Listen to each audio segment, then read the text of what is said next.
আমার কাছে মনে হয় না, বাংলাদেশে এখন যেটা হচ্ছে এটা আসলে ন্যারেটিভের পলিটিক্স। একটা হচ্ছে ফ্যাক্টের ব্যাপার, যেমন ফ্যাক্ট হচ্ছে জনাব নাসিরউদ্দিন পাটোয়ারিকে ডিম মারা হয়েছে, আমরা ভিডিওতে দেখেছি। আচ্ছা, এটা কে কে মেরেছেন আমরা এখনো জানি না, ধরেই নিলাম তর্কের খাতিরে, এবং এটা হতেই পারে যে জনাব মির্জা আব্বাসের সমর্থকরা করেছে, ধরে নিলাম।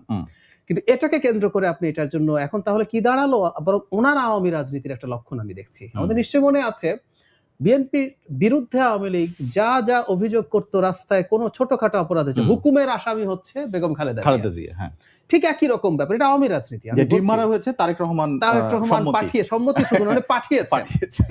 জনাব নাহিদ ইসলামের মুখে এই কথাগুলো শুনতে ঠিক পছন্দ করি না। কেন? এটা না সেই পুরনো বন্দোবস্ত, মানে এই যে একটা নতুন বন্দোবস্তের আলাপ আমরা করতে চাই নাই।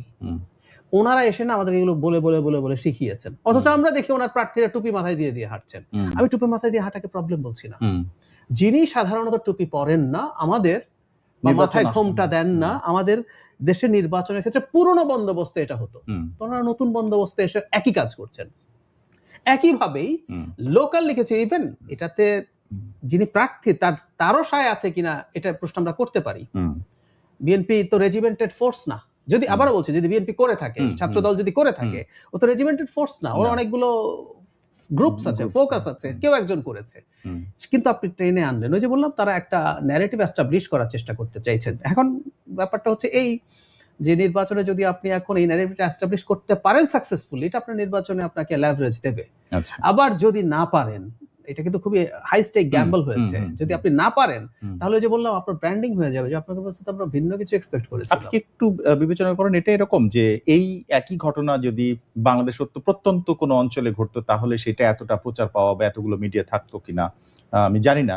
এটা এখন হয়তো থাকে, হয়তো সামনে আসে, কিন্তু এতটা আসে কিনা যতটা ঢাকা 8-এর চারপাশে ঘটে। এটা আমার কাছে মনে হয় বাংলাদেশে এখন যে কোনোখানে আপনি ফুটেজ পেয়ে যাবেন, কোথায় কে দাঁড়িয়ে কি বলছেন। মানে ওই যে জামাতের হিন্দু প্রার্থী যিনি আল্লাহ দূত হিসাবে আল্লাহ তাকে পাঠিয়েছেন বলছেন, ওটা চলে এসছে এবং ওটা নিয়ে প্রচুর ক্যাম্পেইন হচ্ছে। এখানে যেটা হয়েছে, ব্যক্তি যিনি নাসিরউদ্দিন পাটোয়ারি দীর্ঘদিন থেকেই মিডিয়ার ট্র্যাকশন পেয়েছেন, মানে এটা একটু থিওরিটিক্যালি যদি বলি, এটা নিয়ে প্রচুর স্টাডি আছে। সোশ্যাল মিডিয়া সেই জিনিসগুলোকে অর্গানিক রিচ বেশি দেয়, যেখানে রাগ, ঘৃণা, এগুলো। সো পাটোয়ারি এই সব কারণে উনি কিন্তু খুবই অ্যাগ্রেসিভ কথা বলেছেন। ইভেন উনি যখন এখন যে জোটে গেছেন জামাতের বিরুদ্ধে সবচেয়ে টাফ রেটরিক গুলো কিন্তু উনি বলেছেন। এখন ফলে এটা ঢাকায় বলে এখন দুজন এক অর্থে হেভিওয়েট, একটা হচ্ছে Mirza Abbas, standing committee member, একাধিকবার মন্ত্রী ছিলেন, মেয়র ছিলেন, এবং নাসিরউদ্দিন পাটোয়ারিও এনসিপি টপ কয়েকজন লিডারদের একজন। নিশ্চয়ই সেই কারণে এখন এরা যদি এই দুজনও যদি প্রত্যন্ত কোনো জায়গায় হতেন, আমরা একইভাবেই হয়তো কথা বলব। মানে সরকার দলের প্রতিনিধিত্ব করেন না কথাটা টেকনিক্যালি ইজ কারেক্ট, কিন্তু এটাকে আমি আসলে পুরোপুরি ঠিকভাবে নিতে প্রস্তুত নই।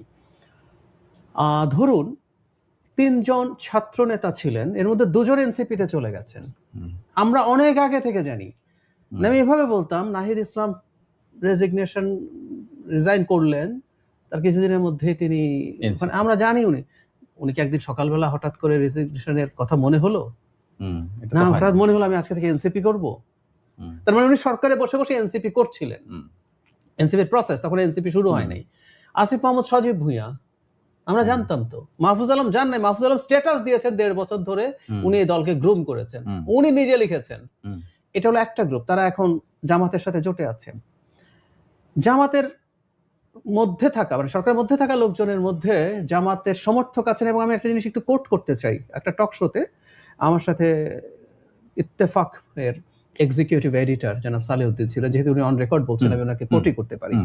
উনি বলেছেন যে সরকারের একজন গুরুত্বপূর্ণ ব্যক্তির সামনে জনাব নাহিদ ইসলাম বলেছেন সরকারের কোন একজন উপদেষ্টা তাকে চাপ দিচ্ছেন জামাতের সাথে জোট করার জন্য। আমি ওনাকে কোট করলাম, সত্য মিথ্যা সরিয়ে রাখছি। তার মানেটা হচ্ছে এই রকম ব্যাপার আছে। শুধু সেটা না, জুলাই সনদ এবং গণভোট নিয়ে বিএনপির প্রতি যে ধরনের বিট্রেয়াল দেখানো হয়েছে, এটা ইট ইজ এ বিট্রেয়াল। আমরা এই আলাপগুলো আগে করেছি। বিএনপি ভালো খারাপ করছে যে ডিফারেন্ট ডিবেট। আমি অনেকবার বলেছি বিএনপির কিছু দাবি আমি সমর্থন করি না। আপার হাউস পিআর হতে হবে, নাহলে আপার হাউসের দরকার নাই, আই এগ্রি উইথ দ্যাট। কিন্তু ও তো তার অবস্থান জানিয়েছে, তার নোট অফ ডিসেন্ট দিয়েছে, তার বদনাম হয়েছে দিয়েছে, কিন্তু শেষ পর্যন্ত গণভোটে এটাকে যেভাবে নিয়ে আসা হলো, ইটস এ বিট্রেয়াল। তো সরকারের বিএনপির প্রতি এই ধরনের বিট্রেয়ালের অ্যাটিটিউডও বিএনপির মধ্যে শঙ্কা তৈরি করার প্রবণতা থাকতে পারে। এটা হচ্ছে তারেক রহমানের দিক থেকে কেন তিনি এই এখন তিনি এটা বলতে চাইছেন। আর তাহাজ্জুদের কথা কেন বলছেন? জামাত ইলেকশন কোনো না কোনোভাবে ম্যানিপুলেট করতে পারে বলে এক ধরনের পারসেপশন আছে। একটা খুব ফানি জিনিস, আমার কাছে এটা খুব ফানি লাগে, প্যারাডক্সিক্যাল লাগে। জামাতের লোকজন চুরি, তারপরে চাঁদাবাজি খানিকটা কম করতে পারে, এটা কিন্তু কিছু মানুষ মনে করেন যারা জামাত সমর্থক না। খেয়াল করুন, জামাত সমর্থক না, তারাও বিশ্বাস করেন জামাত নির্বাচনে জেতার জন্য চুরি করতে পারে। ওটা বড় ডাকাতি, ওটা ডাকাতি, কিন্তু তারাই মনে করেন। তার মানে জামাতের কিন্তু একটা এক ধরনের সুনাম। কিন্তু সেই জামাতের সঙ্গে যারা এখন মানে দলীয় ভাবে যোগ দিয়েছেন, 11 দলের মধ্যে আছেন, তার মধ্যে অন্যতম বলা যায় এনসিপি কে, কারণ জামাতের পরে এনসিপির নামটাই আসে সাধারণত। সেই ইসলামী আন্দোলন চলে যাওয়ার পরে তাদের নামটাই প্রথমে আসে। সেই এনসিপির নাহিদ ইসলাম অভিযোগ করছেন যে তাহাজ্জুদের নামাজের পর ভোট কেন্দ্রে উপস্থিত থাকতে বলা হচ্ছে, তারা সিল মারার পরিকল্পনা করছে তাহাজ্জুদের পরে, এবং ভোট কেন্দ্র দখলের পায়তারা করছে, অর্থাৎ বিএনপিকে উদ্দেশ্য করে বলা হচ্ছে। তিনি বলেন যে ঐক্যবদ্ধ বাংলাদেশের নেতাকর্মীরা এসব ষড়যন্ত্র ঢুকে দেবেন, অর্থাৎ তার পলিটিক্স। আমি এগুলো, এই বক্তব্যগুলো খুব পজিটিভলি দেখি। মানে নির্বাচন মানে কি? নির্বাচন মানে হচ্ছে আমি পরস্পরের রেটরিকের জবাব দেব, রিয়্যাক্ট করব। যেমন ধরুন জামাত সম্পর্কে যে অভিযোগ ছিল যে তারা সবার আগে গিয়ে দখল করে ফেলবেন লাইনগুলো, মানে তাদের ওনার প্রেক্ষাপট আছে, এবং সেই কিউগুলো যে আওয়ামী লীগের একবার হচ্ছে লাইন আগায় না, তারা তাদের মানুষ মানে নিয়ে যেতে পারে, সবসময় দেখা যাচ্ছে লাইন ভর্তি তারা আছে এবং সেটাকে স্লোড করছে, কাস্টিং ঠিক মতো হচ্ছে না, এটার প্রোটেকশন। আবার জনাব তারেক রহমান যেটা বলেছেন সেটার ব্যাপারে নাহিদ ইসলাম যেটা বলেছেন, আমার কাছে আই এম এনজয়িং দ্যাট। মানে গণতন্ত্র মানে এরকমই। কেউ কেউ মনে করেন আমরা কি অনেক বেশি কিছু বলে ফেলছি, আমার কাছে মনে হয় না। নির্বাচনে এই ঘটনাগুলো ঘটবে, এটা নির্বাচনের সৌন্দর্য, যতক্ষণ পর্যন্ত আমরা পরস্পরের বিরুদ্ধে হেট স্পিচ না দিই। মানে মারামারি তো নাই, স্পিচের মধ্যে কত রেড লাইন আছে, হেট স্পিচ যদি না দিই, আমরা কাউকে যাতে ডিহিউম্যানাইজ না করি, এরকম কিছু জিনিস যদি বাদ দেই, হতে পারে। খুবই গুরুত্বপূর্ণ জবাব। আমি একটু বলি, জামাতের আমির বলছেন, একটু কারেক্ট করেছেন উনি, এবার লাস্ট বলেছেন একটি দল তো, আমার একদম মনে আছে, একটি দল তো 4 বার চ্যাম্পিয়ন হয়েছে। এর অন্য নেতা কিন্তু 5 বার বলেছিলেন। আমরা তখনই হাসিনার সময় এগুলো ডিবাঙ্ক করতাম যে প্রথমবারটা আসলে হাসিনার আমলনামা এসে বিএনপির উপরে পড়েছিল। আচ্ছা, এর পরেরও 4 বার আমরা টিআই এর ট্রান্সপারেন্সি ইন্টারন্যাশনাল মানে ইয়েতে কেউ যদি ঢুকি, যে কেউই দেখবো, একটা হলো র্যাঙ্কিং আর একটা হচ্ছে পয়েন্টস। একটা দেশ যখন তার পয়েন্টস বাড়তে থাকে, দ্যাট ইন্ডিকেটস যে তার দুর্নীতির পরিমাণ কমছে। এখন আপনার কমতে পারে, কিন্তু এরপর আপনি ফার্স্ট থেকে যেতে পারেন যদি অন্যরা আপনার চেয়ে বেশি কমাতে পারে। বিএনপির আমলে পরবর্তী 4 বছরে বিএনপি বটম জায়গায় ছিল, কিন্তু পয়েন্টস তো বাড়ছিল, তার মানে দুর্নীতি আসলে কমছিল। মজার ব্যাপার, জামাতের আর্মি ট্রিক করেছে, একটা দল বলছেন, দল কখনো দুর্নীতিতে চ্যাম্পিয়ন হয় না। মানে আমি না ওনাদের কাছ থেকে একই রকম কথা বলছি, ওনারা না সত্যকের শাসনের কথা বলেন, ওনাদের ব্র্যান্ডিং কি? সত্যলোকের শাসন। উনি ট্রিক করছেন কেন? উনি ট্রিক করছেন, দুর্নীতিতে আসলে ব্র্যান্ডিং হয় সরকারের। উনি দল বলছেন, কারণ সরকার বললে এটা প্রবলেম। তারেক রহমান রাইটলি এই প্রশ্ন করছেন, আপনারা তাহলে ছিলেন কেন? সরকার মানে হচ্ছে আপনি কম্বাইন্ডলি এটা রেসপন্সিবিলিটি নেবেন। আমাদের পার্লামেন্টারি ফর্ম অফ গভর্নমেন্ট মানে হচ্ছে সরকার অ্যাজ এ হোল। সুতরাং আপনি বলতেই পারেন, এবং আপনি পদত্যাগ করে দেখাতেন যে না, আমি এই সরকারের সাথে থাকবো না। মানে ওনাদের মুখে অন্তত দুর্নীতির অভিযোগ মানায় না, কিন্তু এখন মাঠে নেমে করছেন তারা। হতে পারে। তবে একটা জিনিস সিলমারা প্রসঙ্গে বলি, বিএনপির আসলে সিলমারার কোনো প্রয়োজন নেই, সত্যি কথা যেটা। এটাকে আমি ভালো বলছি না, একটা দল যদি নির্বাচনের আগে বুঝে যায় সে জিতে যেতে পারে, ইটস ব্যাড। একটা ডেমোক্রেটিক প্রসেসে একটা কম্পিটিটিভ ইলেকশন যদি থাকে, দলগুলো তুলনামূলকভাবে নমনীয় থাকে জনগণের প্রতি। আপনি জানেন, আপনি নির্বাচন করলেই পরের দিনই প্রাইম মিনিস্টার হয়ে যাবেন, আপনি পরের দিনই সরকার গঠন করবেন, তখন এক ধরনের মানে কনফিডেন্স থাকে, এবং আপনি অবহেলা করার প্রবণতা থাকে। এটা ভালো বলছি না, কিন্তু বিএনপি, আমি প্রায় শব্দটাও বলি না, নিশ্চিত একটা বিজয়ের দিকে যাচ্ছে। আমি এখন টেকনিক্যালি প্রায় বলি নাই। হ্যাঁ, এখন বিএনপির এই প্রবণতা বরং থাকবে না যে সে এমন কিছু করুক যাতে তার নির্বাচনটা তার প্রশ্নবিদ্ধ হয়। কমন সেন্সের ব্যাপার। সেই ম্যানিপুলেট করতে চাইতে পারে যে মনে করে যে আমি পেছনে আছি, আমি আরেকটু করতে পারলে আগাতে পারি। পেছনে থাকা লোক এটা করে। আচ্ছা, সরকারে থাকলে শেখ হাসিনা কেন চুরি করেছে? শেখ হাসিনা ক্ষমতায় থাকলে উনি পেছনে ছিলেন, উনি জানেন একটা ফেয়ার ইলেকশন হলে উনি হেরে যাবেন। সব কারচুপি সে করে যে পেছনে থাকে। তার মানে কি বিএনপি পেছনে আছে? I don't agree with that. বরং বিএনপি সর্বোচ্চ সহনশীলতা দেখিয়ে বরং এগুলো থেকে দূরে থাকবে। কিন্তু এই অভিযোগগুলো করে থাকার জন্য আমি প্রায় বলি 3টা কারণ আছে, এর মধ্যে তৃতীয় কারণটা যদি হয় এটা ভয়ঙ্কর। প্রথম কারণ হচ্ছে চাপে রাখা দরকার আছে নির্বাচন কমিশনকে, প্রশাসনকে। কারণ বিএনপি জিতে যাবে এই পারসেপশন কিন্তু একটা প্রবণতা তৈরি করবে, সবাই বিএনপি হওয়ার দিকে ছুটবে, বিএনপি না চাইলেও। সাধারণ মানুষের মধ্যেও এই ধরনের এটা তো আছেই, কিন্তু ওটাতে সমস্যা নাই, কিন্তু আপনি প্রশাসন চলে যেতে পারে, নাম্বার 1। আরেকটা হচ্ছে, ধরুন আপনি বলছেন আপনি ক্ষমতায় যাবেন, কিন্তু নির্বাচনের পর দেখা গেল ক্ষমতায় যাতে যত সিট লাগে তার 1/3 পান নাই আপনি। তো তখন আপনি রাজনীতি কিভাবে টিকিয়ে রাখবেন? তখন বলুন আমরা তো আগেই বলেছিলাম ইত্যাদি ইত্যাদি। এতে আমি সমস্যা দেখি না।